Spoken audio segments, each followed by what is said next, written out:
اعوذ باللہ من الشیطان اللعین الرجیم بسم اللہ الرحمن الرحیم الحمد للہ رب العالمین والصلاة والسلام علی اشرف الانبیاء والمرسلین حبیب الہ العالمین ابی القاسم محمد وعلی آلہ الطیبین الطاہرین المعصومین الذین اذہب اللہ عنہم الرجس وطہرہم تطہیرا واللعنۃ الدائمہ علی اعدائہم اعداء اللہ من یوم عداوتہم الی ابد الآبدین۔ اما بعد، ماہ مبارک رمضان کی فیوز و برکات سے استفادہ کرتے ہوئے 7ویں پارے کو لے کر آپ کی خدمت میں حاضر ہیں۔ اس 7ویں پارے میں 7ویں جز میں خداوند متعال نے ایک الہی انسان کو بہت سی ہدایتوں سے نوازا۔ اس میں سے 10 پیغامات آج آپ کی خدمت میں عرض کرنا مقصود ہیں۔ اس میں سے جو پہلا پیغام انتخاب کیا گیا وہ سورہ مبارکہ مائدہ کی 83 نمبر آیت سے لیا گیا ہے، جس میں خداوند متعال نے ہمیں یہ بتایا ہے کہ قرآن جو کہ ہدایت کے لیے آیا ہے، یہ ان لوگوں کے دلوں پر شدت سے اثر انداز ہوتا ہے جو طالب حق ہوتے ہیں۔ حق کی جو لوگ جستجو میں ہوتے ہیں ان کے دلوں پر قرآن مجید اثر دکھاتا ہے۔ یہاں پر اشارہ ہوا اس واقعے کی طرف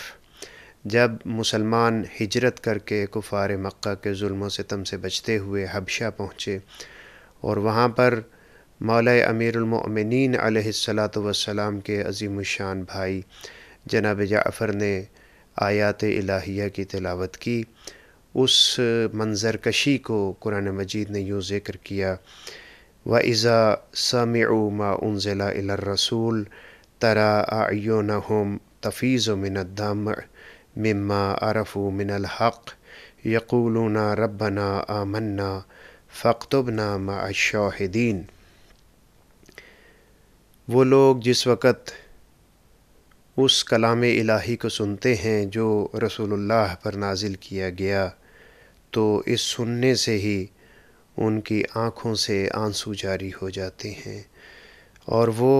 اللہ کی بارگاہ میں عرض کرتے ہیں: اے اللہ، ہم ایمان لائے، اے اللہ ہمیں حقانیت پیغمبر اور قرآن کی گواہی دینے والوں میں سے قرار دے۔ اس واقعے کی طرف اشارہ کہ جب آیات الہیہ کی تلاوت ہوئی تو جناب جعفر کے ساتھی بھی گریہ کرنے لگے، اور نجاشی اور اس کے ساتھی جو دربار میں موجود تھے ان کی آنکھوں سے بھی آنسو جاری و ساری ہو گئے۔ تو لہٰذا ہمیں قرآن مجید نے بتایا الہی انسان کے دل پر خصوصیت کے ساتھ قرآن مجید کی آیات اثر کرتی ہیں، اور وہ خداوند متعال کی عظمت کے سامنے اور خداوند متعال کے غفور و رحیم ہونے کے سامنے جب اپنے آپ کو دیکھتا ہے تو کبھی خوشی کے آنسو اس کی آنکھوں سے جاری ہوتے ہیں، کہیں اس کے ایمان پر قدم رکھ کر مستحکم ہونے کی صورت میں اس کے آنسو جاری ہوتے ہیں، اور کبھی وہ خوف خدا سے اس کی آنکھوں سے آنسو جاری ہوتے ہیں۔ حضرت امام صادق علیہ السلام نے مومنین کی نشانیوں کا تذکرہ کرتے ہوئے فرمایا: ان من حقیقت الایمان ان تؤثر الحق وان ضرک علی الباطل وان نفعک۔ آپ نے فرمایا کہ ایمان کی حقیقت یہ ہے کہ صاحب ایمان شخص جو ہوتا ہے اس کے اوپر ہمیشہ حق اثر انداز ہوتا ہے، یعنی وہ حق کی بات کرتا ہے، اگرچہ حق بولنے کی وجہ سے، حق کا ساتھ دینے کی وجہ سے، حق کی بات کرنے کی وجہ سے اسے کوئی نقصان اور ضرر ہی کیوں نہ پہنچے، اور وہ باطل سے اپنے آپ کو بچاتا ہے اگرچہ باطل اس کے لیے فائدہ مند ہی کیوں نہ ہو۔ وَأَن لَا يَجُوزَ مَنطِقُكَ عِلْمَكَ، اور یہاں پر آپ نے فرمایا کہ اس کی گفتار، اس کی گفتگو اس کی عقل سے زیادہ نہیں ہوتی، یعنی وہ جس چیز کو اپنے دل سے حق سمجھتا ہے اسی کو زبان سے جاری کرتا ہے، جس چیز کو اپنے دل میں برائی سمجھتا ہے تو اسی چیز سے براءت کا اظہار کرتا ہے۔ تو پس قرآن مجید اثر انداز ہوتا ہے صاحبان ایمان کے قلوب کے اوپر۔ دوسرا پیغام قرآن مجید کی سورہ مبارکہ مائدہ اور اس کی 89 آیت کا انتخاب کیا گیا، جس میں خداوند متعال نے ہمیں قسم کے ساتھ باوفا رہنے کا حکم فرمایا ہے۔ ہم اپنی عام زندگی میں قسمیں اٹھاتے ہیں، بعض اوقات ہماری قسمیں لغویات پر مبنی ہوتی ہیں، بعض اوقات ہماری قسم جوش کے تحت ہوتی ہے، ہوش میں نہیں ہوتے، اپنے حواس میں نہیں ہوتے۔ شدت دشمنی یا شدت محبت میں بعض اوقات ہم آپے سے باہر ہو جاتے ہیں، اپنی حدود سے باہر ہو جاتے ہیں، قسم اٹھاتے ہیں۔ اس قسم کی شریعت مقدسہ اسلام میں کوئی حیثیت نہیں ہے۔ وہ قسم جو عقل و شعور کے تابع اٹھائی جائے، اس قسم کو پورا کرنے کی اسلام نے ہمیں تاکید فرمائی اور فرمایا لا یؤاخذکم اللہ باللغو فی ایمانکم، خداوند متعال تمہاری بے ہدف اور لغو قسموں کے متعلق تمہارا مواخذہ نہیں کرے گا، تم سے جواب دہی نہیں ہوگی۔ وَلَكِنْ يُؤَاخِذُكُمْ بِمَا عَقَّدتُّمُ الْإِيمَانَ، ہاں جن قسموں کو تم نے قصد و ارادے کے ساتھ کیا ہے، ان قسموں کے متعلق اگر تم نے وعدہ وفا نہ کیا تو تم سے باز پرس کی جائے گی۔ تو پس معلوم یہ ہوا کہ مومن ہمیشہ قصد اور ارادے کے ساتھ ہی قسم اٹھاتا ہے۔ کیوں؟ اس لیے کہ اس نے اللہ کی بارگاہ میں اس قسم کا جواب بھی دینا ہے۔ نبی گرامی اسلام سے حدیث نقل ہوئی، اصول کافی میں نبی گرامی اسلام فرماتے ہیں من اجل اللہ ان یحلف بہ اعطاہ اللہ خیرا مما ذہب من۔ صاحبان ایمان کی یہ نشانی بھی بتلائی گئی کہ اگر کسی موقع پر، کسی گواہی کے موقع پر، کسی مورد میں وہ مجبور ہو جاتے ہیں کہ وہ قسم اٹھائیں، یا ان کی ذمہ داری بن جاتی ہے کہ وہ قسم اٹھائیں، تو اس موقع پر بھی نبی کریم صلی اللہ علیہ وآلہ وسلم نے ہمیں قسم سے بچنے کی تاکید فرمائی۔ بعض اوقات ہم زندگی کے معاملات میں دیکھتے ہیں کہ ایک چیز کی نسبت ایک مومن کی طرف دی جاتی ہے اور وہ مومن اس چیز کا انکار کرتا ہے۔ اب شریعت کہتی ہے کہ قسم منکر کے اوپر ہوتی ہے، جو انکار کرتا ہے اسے اپنی بات کی صداقت کے لیے قسم اٹھانی ہے۔ نبی گرامی اسلام فرماتے ہیں کہ ہر ممکن کوشش کرو کہ تمہیں سچی قسم بھی نہ اٹھانی پڑے۔ کیوں؟ اس لیے کہ خداوند متعال کی ذات بابرکات تمہاری قسموں سے اعلیٰ و ارفع ہے۔ من اجل اللہ ان یحلف بہ، اگر کوئی شخص اپنی قسم سے درگزر کرتا ہے، نہیں اٹھاتا اللہ کی جلالت کی وجہ سے، اللہ کو اسے بلند و برتر سمجھتے ہوئے، تو فرمایا اعطاہ اللہ خیرا مما ذہب من، اگر قسم نہ اٹھانے کی وجہ سے، اگرچہ وہ حق پر ہے لیکن اللہ کی جلالت کی وجہ سے قسم نہیں اٹھائی اور اسے ظاہری طور پر کوئی دنیاوی نقصان ہو گیا ہے، تو نبی گرامی اسلام فرماتے ہیں کہ خداوند متعال اس نقصان کے بدلے میں اسے ایسی خیر عطا کرے گا جس کا انسان سوچ بھی نہیں سکتا، تصور بھی نہیں کر سکتا۔ تو پس ہمیں چاہیے کہ قسم سے اپنے آپ کو بچائیں، اور اگر ہوش و حواس میں قسم اٹھائی ہے تو اس قسم پر پورا اتریں، اور اگر کسی مورد میں قسم اٹھانی پڑ گئی ہے اور آپ دیکھتے ہیں کہ اگر قسم نہ اٹھائی تو نقصان ہو جائے گا، تو پھر خداوند متعال کی جلالت کو سامنے رکھیے اور اس دنیاوی نقصان کو برداشت کر لیجئے۔ تیسرا پیغام جو الہی انسان کو قرآن مجید نے دیا، سورہ مبارکہ مائدہ کی 90 نمبر آیت میں تذکرہ ہوا۔ وہاں پر قرآن مجید صاحبان ایمان کو 4 چیزوں سے سختی سے روک رہا ہے اور فرما رہا ہے کہ یہ چاروں کی چاروں چیزیں شیطان کے اعمال میں سے ہیں۔ ارشاد ہوا یا ایھا الذین آمنوا انما الخمر والمیسر والانصاب والازلام رجس من عمل الشیطان فاجتنبوہ لعلکم تفلحون۔ اے صاحبان ایمان، خمر، شراب، ہر وہ چیز جو تمہیں نشے میں مبتلا کر دے، والمیسر، جوئے کا کھیلنا نعوذ باللہ، والانصاب اور نسب شدہ بتوں کی پوجا کرنا، بت کی پوجا کرنا۔ اب بت انتہائی وسیع معانی میں ہے، کبھی تو انسان ان تراشے ہوئے بتوں کی پوجا کرتا ہے جو بے حرکت ہیں، جو بول نہیں سکتے، جو سن نہیں سکتے، اور کبھی انسان بولنے اور سننے والے لوگوں کو بطور بت اپنے لیے معبود بنا لیتا ہے۔ تمام کاموں سے خداوند متعال نے صاحبان ایمان کو روکا۔ والازلام اور وہ چیزیں جو شرط و شرائط کے لیے استعمال ہوتی ہیں، اس کو تیر بھی آپ کہہ سکتے ہیں، اس کو لکڑی کے بنائے ہوئے نشانات بھی کہہ سکتے ہیں، یا مختلف قمار بازی اور شرائط کے کھیلوں میں جو چیزیں استعمال ہوتی ہیں اور اس کی نشاندہی کے لیے کچھ گیجٹس ٹائپ چیزیں بنی ہوئی ہوتی ہیں،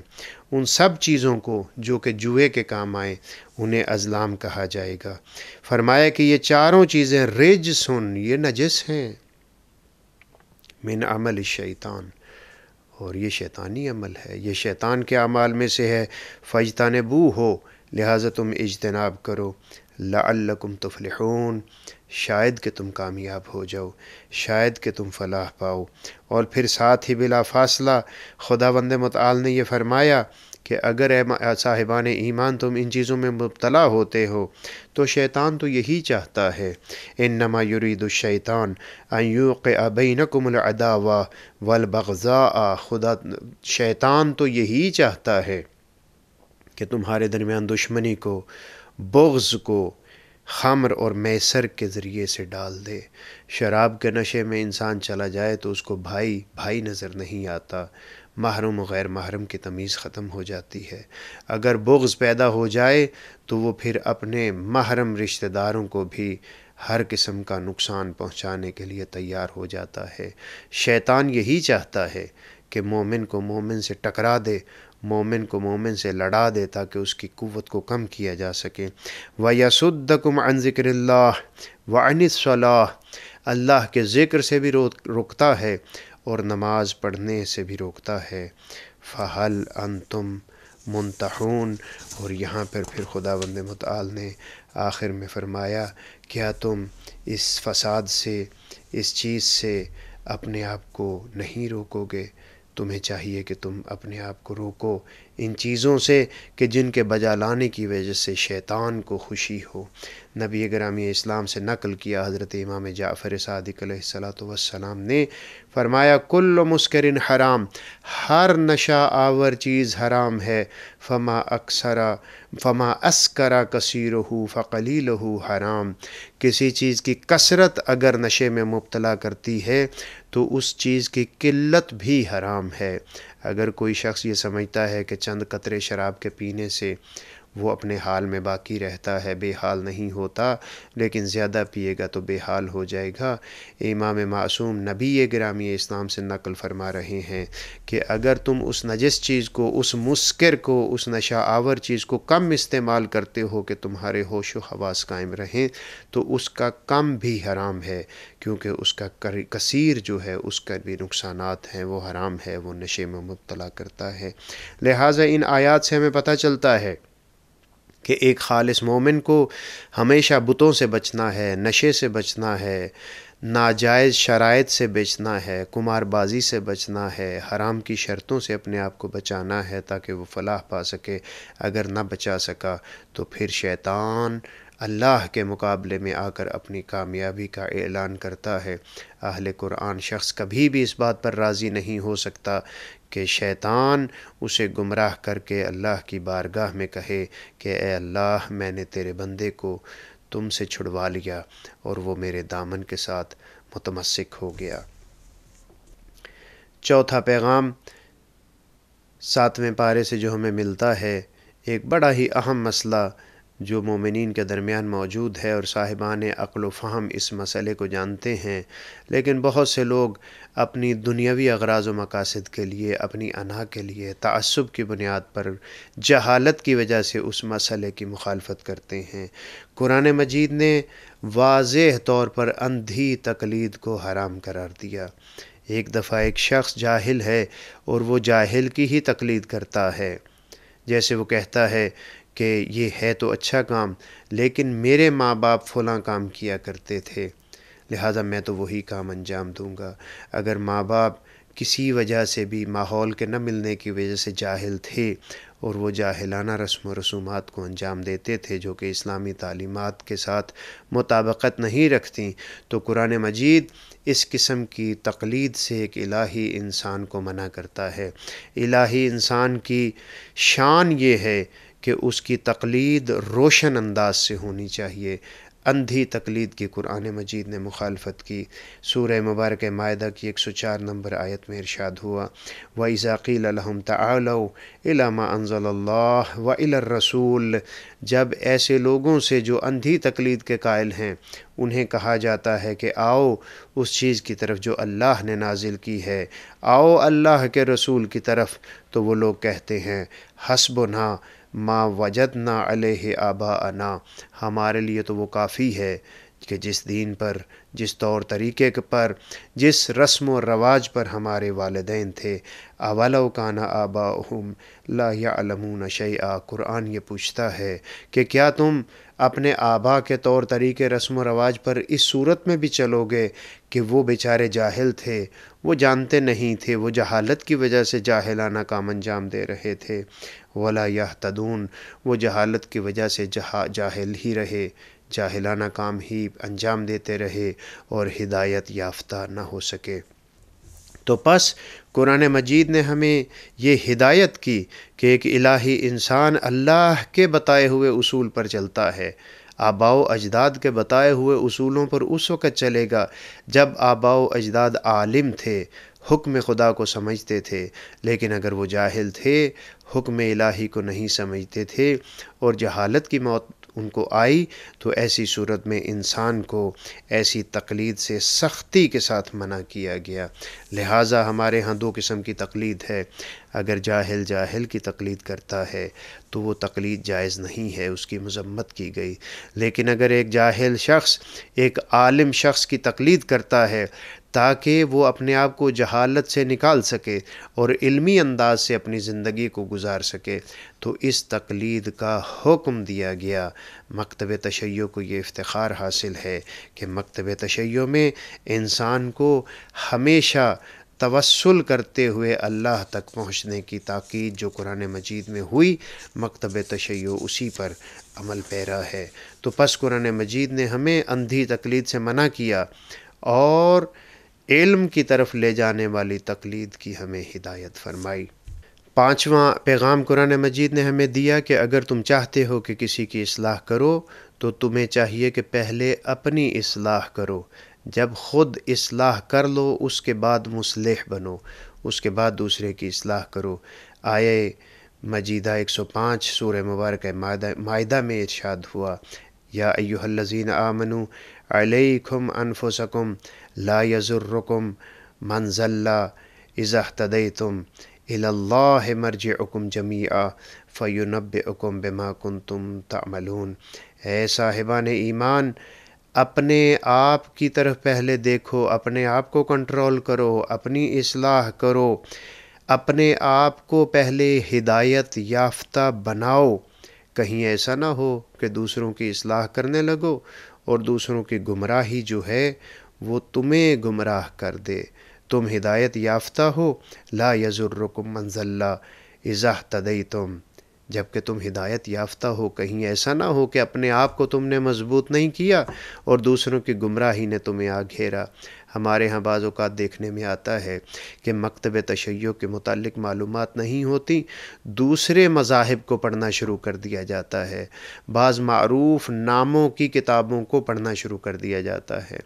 بعض مکاتب جو ہمارے پاکستان میں بھی پائے جاتے ہیں، دیگر جگہ پر بھی پائے جاتے ہیں، مرزائی ہیں، بہائی ہیں، اس قسم کے مختلف لوگ ہیں، ان کو پڑھنا شروع کر دیا جاتا ہے، اپنی بنیادیں مضبوط نہیں ہوتی۔ ایسی صورت میں انسان گمراہی کی طرف جا سکتا ہے۔ لہٰذا قرآن مجید نے کہا اگر دوسرے کی اصلاح کرنا چاہتے ہو، دوسرا دین پڑھنا چاہتے ہو، دوسرے کے متعلق جاننا چاہتے ہو، تو پہلے اپنے آپ کو اتنا مضبوط کرو کہ دوسرے کی باتیں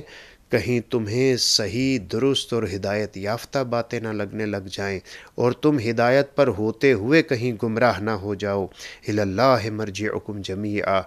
سب کا ٹھکانہ، سب کا رجوع اللہ کی بارگاہ میں ہے، اور پھر وہاں پر تمہیں بتایا جائے گا جو تم اس دنیا میں عمل کیا کرتے تھے۔ لہٰذا آیت نے ہمیں بتایا پہلے اپنے دین کو مضبوط کرو،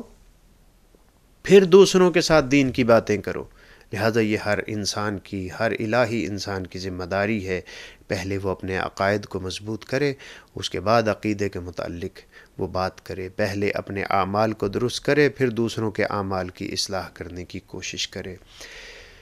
چھٹا پیغام قرآن مجید نے ہمیں دیا، اور معمولاً یہ ایک ایسا پیغام ہے جس پر ہم معمولاً عمل کرنے میں کوتاہی کا شکار ہیں، شاید کہا جا سکے کہ 99% لوگ اس پر عمل نہیں کرتے،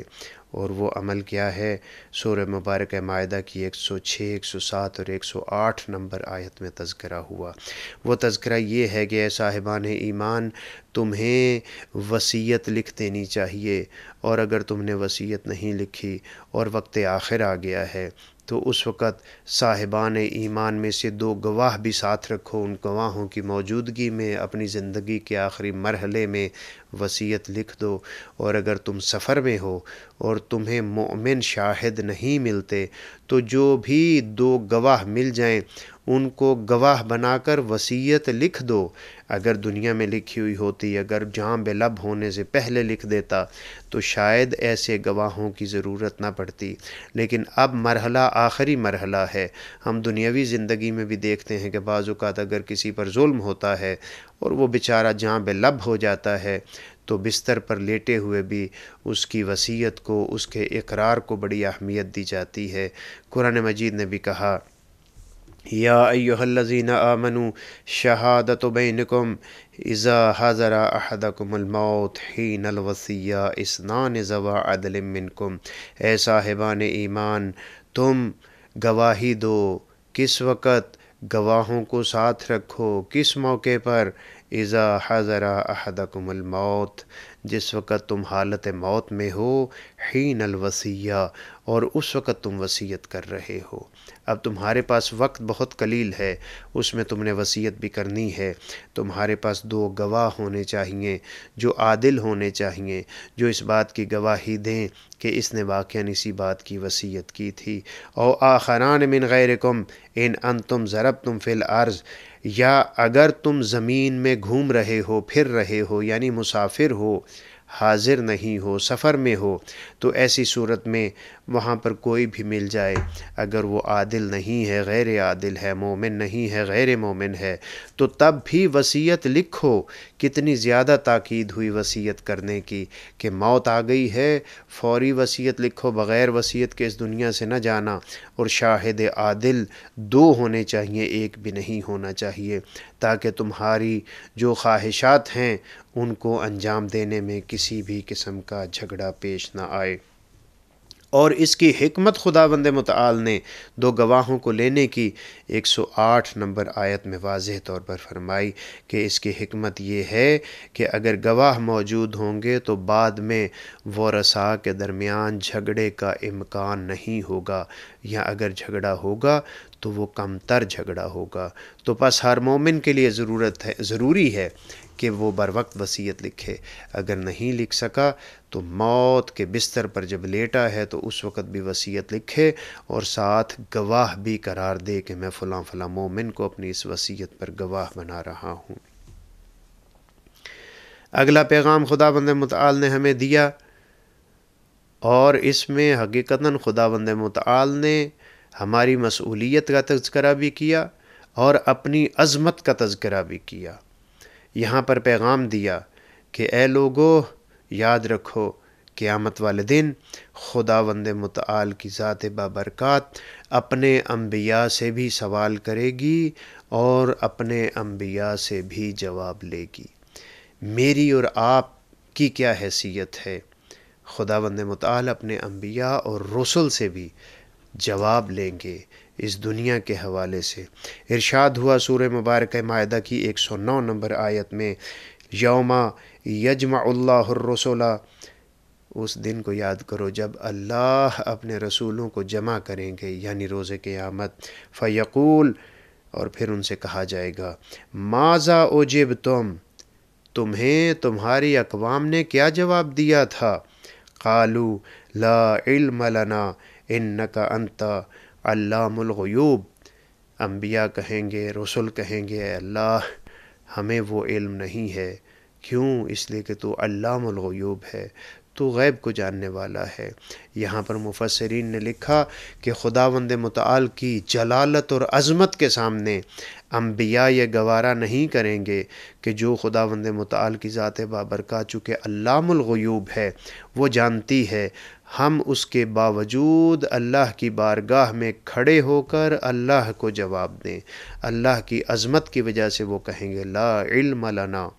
اے اللہ ہمیں علم نہیں ہے، اے اللہ تو بہتر جانتا ہے، ہمیں علم نہیں ہے۔ کہ یہ مطلب نہیں ہے کہ وہ جہالت کا اظہار کریں گے، نعوذ باللہ، بلکہ مقصد یہ ہوگا کہ خداوند متعال کی ذات بابرکات اجل و اعلی و عرفہ ہے اس بات سے کہ اللہ کو کسی چیز کی اطلاع دی جائے۔ اور ظاہر ہے انبیاء شفاعت کریں گے، انبیاء اپنی اقوام کی خوبیاں بیان کریں گے، الا یہ کہ کوئی کام ایسا کیا ہو جو اللہ کی بارگاہ میں بھی اور انبیاء کے ہاں بھی قابل عفو نہ ہو۔ رسول اللہ نے جاتے ہوئے فرمایا تھا،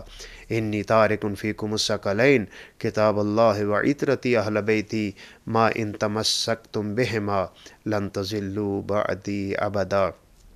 میں تمہارے درمیان دو انتہائی گراں بہا اور قیمتی چیزیں چھوڑ کر جا رہا ہوں، اللہ کی کتاب اور اپنے اہل بیت۔ اگر تم دونوں کے ساتھ متمسک رہے تو تم گمراہ نہیں ہوگے یہاں تک کہ حوض کوثر تک میرے پاس پہنچو گے۔ تو پس اگر کوئی شخص قرآن کو تو اختیار کرتا ہے لیکن قرآنی تعلیمات کو اختیار نہیں کرتا، اور قرآنی تعلیمات تو یہی ہیں کہ اہل بیت سے محبت کی جائے،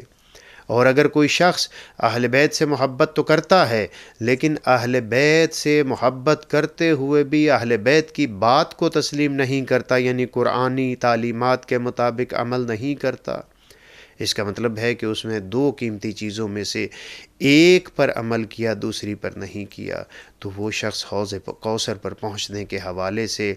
اپنے گریبان میں جھانکے کہ وہ کس مرحلے پر ہے، آیا اللہ کے رسول اس کی شفاعت کریں گے یا شفاعت نہیں کریں گے۔ یہ مقام فخر نہیں ہے کسی بھی شخص کے لیے، بلکہ مقام عبرت ہے اور اپنی اصلاح کا موقع موجود ہے۔ 7ویں پارے سے 7واں پیغام بڑا ہی اہم پیغام، اور ہمارے معروضی حالات میں بعض عالم نما جہلا کو بھی بڑا سخت جواب گویا کہ قرآن مجید کا بہت خوبصورت واقعے کی طرف اشارہ کیا۔ سورہ مبارکہ مائدہ کی 114 نمبر آیت میں ارشاد ہوا کہ حضرت عیسیٰ نے خداوند متعال سے یہ درخواست کی، اے اللہ ہمارے لیے آسمان سے نعمتوں کو بھیج، مائدہ آسمانی بھیج، تاکہ وہ ہمارے لیے اور ہم سے پہلے گزرے ہوئوں کے لیے اور ہمارے بعد میں آنے والوں کے لیے خوشی و راحت و سرور کا دن بن جائے، وہ عید کا دن بن جائے۔ فرمایا قال عیسی ابن مریم، اور اس وقت کو یاد کرو جب عیسی ابن مریم نے یہ کہا، اللہم ربنا، اے اللہ تو ہمارا رب ہے، انزل علینا مائدۃ من السماء، ہمیں مائدہ آسمانی سے نواز، ہم پر نازل فرما، تکون لنا عیدن، اور وہ ہوگا ہمارے لیے روز عید، لأولنا، جو ہم سے پہلے گزرے ہیں ان کے لیے بھی، وآخرنا، جو بعد میں آئیں گے ان کے لیے بھی، وآیۃ منک، اور اے اللہ یہ تمہارے وجود کی، تمہارے منعم ہونے کی نشانیوں میں سے ہوگا، وارزقنا، اے اللہ ہمیں ہمیشہ رزق عطا فرما، وانت خیر الرازقین، اور تو کتنا بہترین رزق دینے والا ہے، تم جیسا کوئی نہیں ہو سکتا۔ دیکھیے حضرت عیسیٰ نے مائدہ آسمانی کو عید قرار دیا اور پھر اس عید کے منانے کی تاکید کی کہ بعد میں آنے والوں کے لیے بھی وہ عید، پہلے گزر جانے والوں کے لیے بھی عید، سب کے لیے اس مائدہ، اس کھانے، اس غذا کو عید قرار دیا۔ مجھے تعجب ہوتا ہے ان لوگوں پر جو اس قرآن مجید کو زبان کے اوپر تو حفظ کر لیتے ہیں لیکن پھر اتنی جرأت کرتے ہیں کہ نبی گرامی اسلام کے آنے کے دن کو منانے سے روکتے ہیں، اہل بیت علیہم الصلاۃ والسلام کی اعیاد کے دن کو منانے منانے سے روکتے ہیں، امیر المؤمنین کی ولایت کے اعلان کے دن کو منانے سے روکتے ہیں، خداوند متعال کی صداقت کی گواہی دینے کے لیے صدیقین میدان مباہلہ میں نکلے، ان کی یادوں کو منانے سے روکتے ہیں۔ حضرت عیسیٰ تو ایک غذا کے اوپر دن کو عید قرار دے رہے ہیں، چھ رسد بے نبی گرامی اسلام کی ولادت، اہل بیت علیہم الصلاۃ والسلام کی ولادت، ولایت عظمیٰ کے اعلان کا دن ہو، تکمیل دین کا دن ہو، ان کی عظمت کتنی زیادہ ہے۔ لہٰذا سورہ مبارکہ مائدہ کی 114 نمبر آیت نے بتایا کہ اگر غذا کے آنے پر عید ہو سکتی ہے تو رسول اللہ کے آنے پر بہت بڑی عید ہو سکتی ہے، اہل بیت کے آنے پر بہت بڑا میلاد منایا جا سکتا ہے، روز غدیر منایا جا سکتا ہے۔ یہ سب کے سب ایام اللہ ہیں، یہ اللہ کی یاد کروانے والے دن ہیں۔ لہٰذا یاد رکھیے خداوند متعال نے ہمیں قرآن مجید میں ان عظمتوں کو بطور عید متعارف کروایا ہے، اور ایک قرآنی انسان کو ان ہدایات پر عمل کرنا ہی عظمت عطا کر سکتا ہے۔ اس سے اگلا پیغام جو قرآن مجید نے ہمیں دیا وہ یہ ہمیں بتایا کہ مومنین ہمیشہ حالت امن و ایمان میں ہوتے ہیں۔ سورہ مبارکہ انعام کی 82 نمبر آیت میں ارشاد ہوا، الذین آمنوا ولم یلبسوا ایمانہم بظلم اولئک لہم الامن وہم مہتدون۔ یاد رکھو جو صاحبان ایمان ہیں اور اپنے ایمان کو ظلم کے ساتھ خراب بھی نہیں کرتے۔ ہو سکتا ہے ایک شخص کلمہ پڑھتا ہو لیکن ظالم ہو، اولاد کے حق میں ظالم ہو، گھر کے حق میں ظالم ہو، صلہ رحمی نہ کرتا ہو، یا خدا نہ کرے کسی کی زمین کو ہڑپ کر گیا ہو، یا خدا نہ کرے کسی کے اوپر تجاوز کرے، اس کی جان لے لے، یہ سب کے سب ظالم ہیں۔ لہذا فرمایا اگر کوئی صاحب ایمان اپنے ایمان کو ظلم کی وجہ سے خراب نہیں کر لیتا تو اس کے لیے امن بھی ہے اور ایمان بھی ہے۔ الذین آمنوا ولم یلبسوا ایمانہم بظلم اولئک لہم الامن، جو لوگ ایمان لائے اور اپنے ایمان پر ثابت قدم بھی رہے، اپنے ایمان کو شرک کے نجاستوں سے، غلو کے نجاستوں سے بچا کر رکھا، تو وہی حقیقتاً کامیاب لوگ ہیں۔ ہم محتدون، صاحب ہدایت وہی لوگ ہیں۔ سألت ابا عبداللہ، ابو بصیر کہتے ہیں میں نے امام صادق علیہ السلام سے پوچھا، عن قول اللہ عز وجل الذین آمنوا ولم یلبسوا ایمانہم بظلم، میں نے عرض کی کہ یہ بے ظلمن سے کیا مراد ہے؟ تو امام صادق علیہ السلام نے فرمایا، قال بشک، ظلم سے مراد شک ہے، یعنی مومن جب ایمان لے آتا ہے تو اسے یاد رکھنا چاہیے کہ وہ خداوند متعال کے اس حفاظت کے دائرے میں آ جاتا ہے، اس کا ایمان محفوظ رہتا ہے اگر وہ ظلم کے قریب اپنے آپ کو نہ لے کر جائے، اور وہ یقینی طور پر ہدایت یافتہ ہوتا ہے۔ اگلا پیغام جو قرآن مجید نے ہمیں دیا اس میں ہمیں زندگی گزارنے کا طریقہ بتلایا۔ عموماً یہ ہوتا تھا مدینہ منورہ میں کہ بعض لوگ جو غریب ہوتے تھے اس روز و شب اللہ کی عبادت میں ہوتے تھے، لیکن غریب ہوتے تھے، پرانا لباس ہوتا تھا، پھٹا پرانا لباس ہوتا تھا، نہانے کے امکانات نہیں ہوتے تھے، ان کے جسم سے ایک خاص قسم کی بو آتی تھی۔ تو امیر لوگ کہتے تھے نبی گرامی اسلام سے کہ جب ہم آئیں آپ کی خدمت میں تو ہمارے لیے الگ نشست کا اہتمام کیا جائے جس میں یہ غربا نہ ہوں۔ تو قرآن مجید نے سورہ مبارکہ انعام کی 82 نمبر آیت میں ارشاد ہوا، نبی گرامی اسلام کو مخاطب کرتے ہوئے، وَلَا تَطْرُدِ الَّذِينَ يَدْعُونَ رَبَّهُمْ بِالْغَدَاةِ وَالْعَشِيِّ يُرِيدُونَ وَجْهَهُ، اے میرے حبیب یاد رکھو وہ لوگ جو روز و شب، صبح کو بھی رات کو بھی اپنے اللہ کو پکارتے ہیں، اور اس پکارنے سے ان کا ارادہ فقط وجہ خدا ہے، اللہ کی خوشنودی چاہتے ہیں۔ کہیں ایسا نہ ہو کہ آپ ان کو چھوڑ دیں، آپ ان کو دور کر دیں، آپ ان کے لیے الگ وقت رکھ دیں، ایسا نہ ہو۔ ما علیک من حسابہم من شیء، ان کے حساب میں سے کوئی بھی چیز آپ کے اوپر نہیں ہے۔ وَمَا مِنْ حِسَابِكَ عَلَيْهِمْ مِنْ شَيْءٍ، اور نہ ہی آپ کی کوئی چیز ان کے اوپر ہے، نہ آپ ان کے ذمہ دار ہیں نہ وہ آپ کے ذمہ دار ہیں، نہ آپ ان کے کسی عمل میں شریک ہیں اور نہ وہ آپ کے کسی عمل میں شریک ہیں۔ یعنی خدا یہ بتلانا چاہ رہا ہے کہ اگر ان کو دور کر دیا گیا تو ان کا کوئی نقصان نہیں ہوگا، تمہیں کوئی فائدہ نہیں ہوگا، کیونکہ وہ روز و شب اللہ کو پکارتے ہیں، اللہ کی یاد رکھتے ہیں، اللہ کی خوشنودی چاہتے ہیں، لہٰذا انہیں دور نہ کیجیے گا۔ فَتَطْرُدَهُمْ فَتَكُونَ مِنَ الظَّالِمِينَ، اگر ان کو دور کیا تو اس کا نتیجہ کیا ہوگا کہ تم ظلم کرنے والوں میں سے ہوں گے۔ خداوند متعال اپنے خالص بندوں کو ایک الہی انسان کے لیے تاکید کر رہا ہے، فرما رہا ہے کہ الہی انسان میرے خالص بندوں کو اپنے قریب رکھے، میرے خالص بندوں کی غربت کی وجہ سے انہیں اپنے سے دور نہ کر دے، ان کے ملنے سے، ان سے ملنے سے، ان کے ساتھ راہ و رسم رکھنے سے انکار نہ کر دے کہ یہ غریب ہے۔ ہم اپنی